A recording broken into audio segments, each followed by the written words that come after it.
Hi, I'm Scott Flowers with Cloud Ninjas. Today we're here to continue our series on the Dell PowerEdge R7525. In this video, we're going to specifically cover supported operating systems, and we're going to dig in a little bit deeper to Windows Server in particular. Let's get into the good stuff. Hey, thanks for stopping by today. To learn a little bit more about the Dell PowerEdge R7525, do us a favor. If you find anything that helps you in this video, click that like, smash that subscribe. Well, this is going to be a continuation of our video series as a whole covering the R7525, and this is going to be dedicated to supported operating systems. So here's what we're going to do first. We're going to go over, hey, what are the supported operating systems? And we'll put up a little list, and if there's something we don't list, hey, drop a comment down below, let the other users know.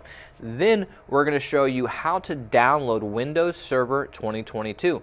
Then we're going to show you how to create a bootable USB with a program we like called Rufus. And then we're going to show you step-by-step instructions on how to physically install Windows Server 2022 onto your PowerEdge R7525. So let's just hop into all the fun stuff. All right, so let's start with, hey, what are the supported operating systems? You're going to have Windows Server, and there's a bunch of different ones, 2016, 2019, 2022, and 2025, which on the Dell spec sheet, at least when last I looked, didn't show it as supported. It is. We have used 2025 and it is supported.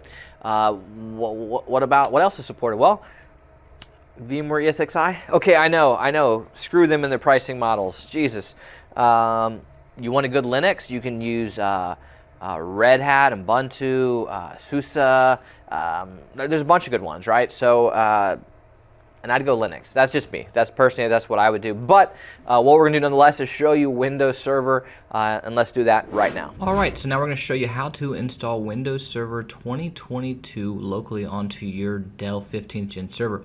All you're going to need is a server with enough storage space available for the installation. You can do this with an external USB drive. You can do this with an M.2 SSD plugged in through an adapter, SAS or SATA drive plugged into the backplane. You can do this a number of different ways.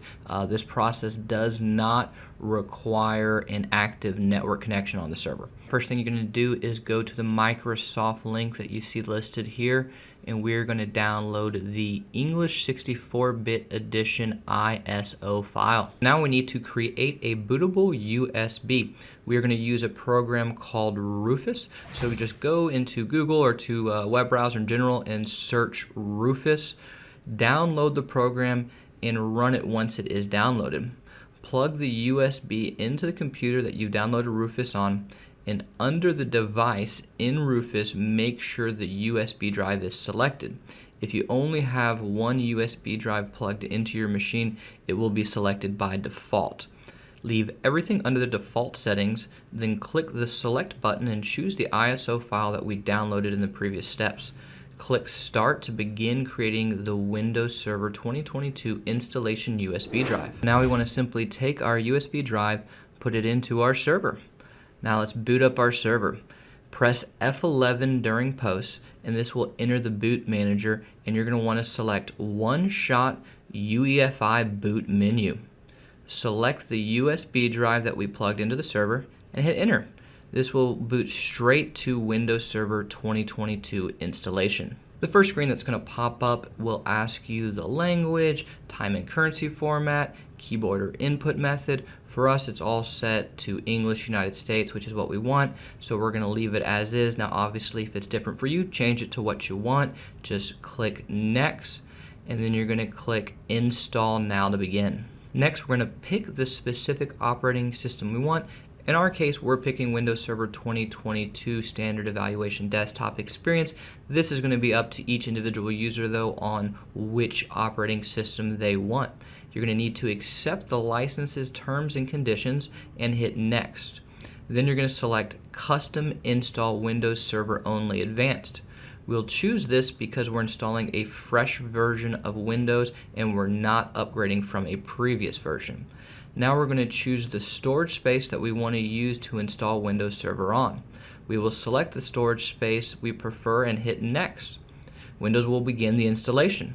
The installation will take some time, so we will fast forward through this part, but do know that this part will take several minutes for the Windows installation process. The server is going to reboot when the installation has finished, and then it will boot into Windows Server 2022. We've done it. We've successfully installed Windows Server 2022 onto our server. Well, hey, if you found this video helpful, do us a favor, click that like and smash that subscribe. And if you're looking for any custom built Dell, HPE, Supermicro, IBM, Cisco, we would love the opportunity to earn your data center, your home labs business. Please email us at sales@cloudninja.com. That's sales@cloudninja.com. Thanks for stopping by, guys.